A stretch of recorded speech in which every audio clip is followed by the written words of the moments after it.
There are wounds that cannot be seen, scars that are carved not into the skin, but into the heart. Among the many forms of emotional abuse, shaming is one of the most cruel. It is the act of being made to feel small, worthless, or broken through words, gestures, and subtle attacks that cut deeply into self-worth. Shaming can make you doubt your value, distort the way you see yourself, and leave you carrying invisible chains that take years to undo. This video will explore shaming in depth, how it works, why it is so destructive, and how you can begin to free yourself from its hold. It is not just a warning, but also a guide. Each section offers both recognition of the pain and hope for the strength that can rise from it. And if you stay until the end, you'll discover practical steps you can start using right away, along with a powerful perspective shift that may change the way you see yourself forever. The closing message is one you won't want to miss. 1. The nature of shaming. Shaming is more than criticism. Criticism can be constructive, but shaming aims to diminish. It often comes disguised as a truth, but its purpose is to strip away dignity. It can be direct, cruel remarks about appearance, intelligence, or mistakes. It can also be subtle, sarcastic comments, rolling eyes, exaggerated sighs, or even silence meant to highlight inadequacy. The impact is cumulative. One remark may sting, but repeated attacks form an internal echo chamber where the words of others become your own inner voice. That voice whispers that you are not enough, not worthy, not capable. 2. Why shaming hurts so deeply. Humans are wired to seek connection and belonging.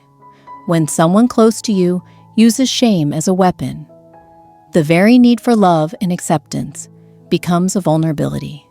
Instead of feeling safe, you are made to feel defective. Unlike anger or physical harm, shame strikes identity. It tells you that the problem is not what you did, but who you are. This makes it particularly painful. It is not about a single mistake. It is about your entire existence being painted as flawed.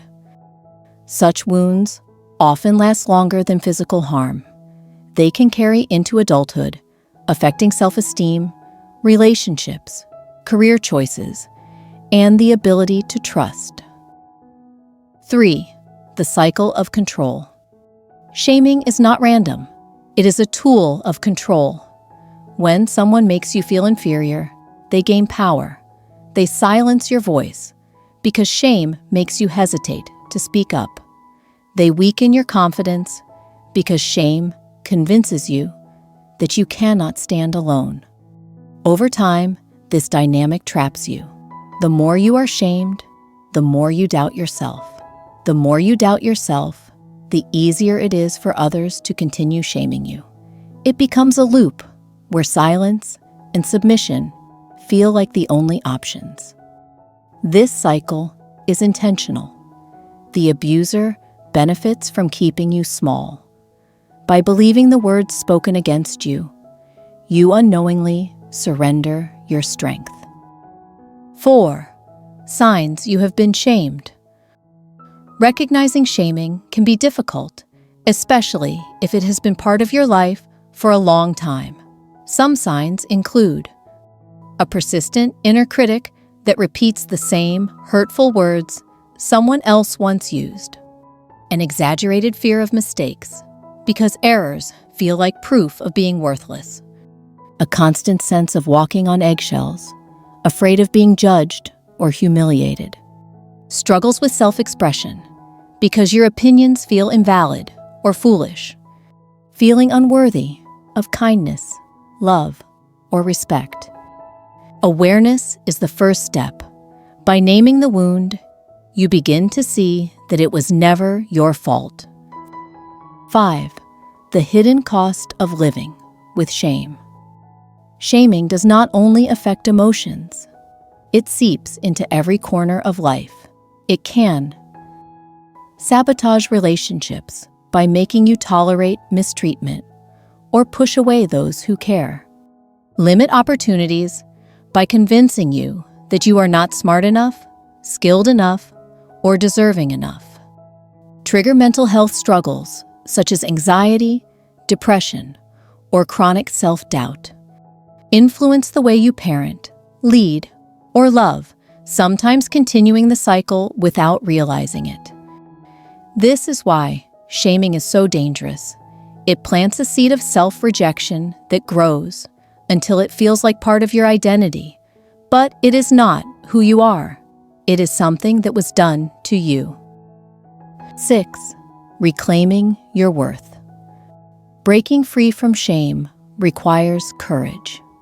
It is not an overnight process, but each step weakens the hold of those old voices. Acknowledge the harm, accept that what happened was abuse, not tough love or just a joke. Separate your identity from the insults. Words spoken in cruelty do not define you. They reflect the insecurities of the person who said them. Challenge the inner critic. When self-shaming thoughts arise, pause and ask, whose voice is this? Is it truly mine? Surround yourself with safe people. Healing requires environments where you are respected and affirmed. Seek professional support if possible. Therapy can provide tools to dismantle shame and rebuild self-worth. Every act of self-compassion is an act of rebellion against the control of shame. 7. Rewriting the narrative. One of the most powerful ways to heal from shaming is to reclaim your own story. The narrative forced on you, "You are not enough," can be replaced with a truer one. You are worthy, capable, and resilient. This does not mean ignoring your flaws. It means seeing them as human, not as proof of being unlovable. Everyone makes mistakes, but mistakes do not erase dignity. By owning your story, including both strengths and struggles, you strip shame of its power. 8. Building inner strength. Recovery is not just about undoing damage. It is about building something new. Practices such as journaling, mindfulness, creative expression, or affirmations can strengthen the sense of self that shame tried to destroy. Boundaries are also essential.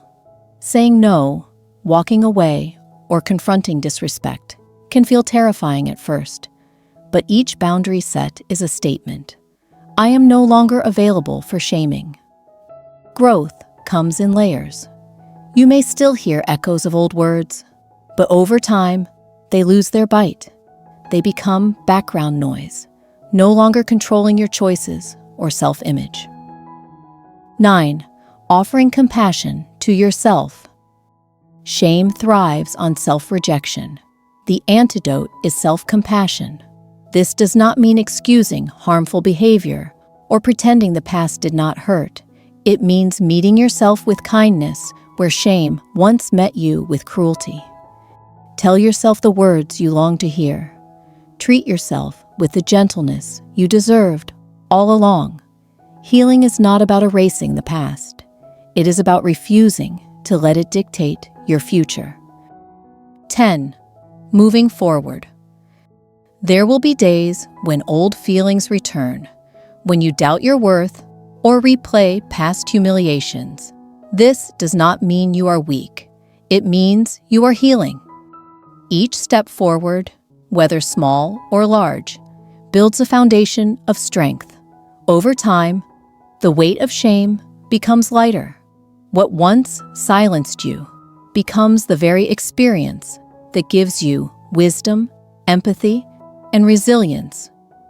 You are more than the words that were used against you. You are more than the gestures meant to belittle you. You are more than the silence that tried to erase you. Shaming is one of the most destructive forms of emotional abuse because it attacks identity itself. It convinces you that you are broken, when in truth, you were only wounded by cruelty you did not deserve. Freedom comes through awareness, compassion, and the courage to reclaim your worth. Step by step, the old voices fade. What remains is a self no longer defined by shame, but strengthened by survival. The scars may never fully vanish, but they no longer define you. Instead, they remind you of the strength it takes to rise. And rise you can, into a life where dignity, respect, and self-love are not just possibilities, but your reality.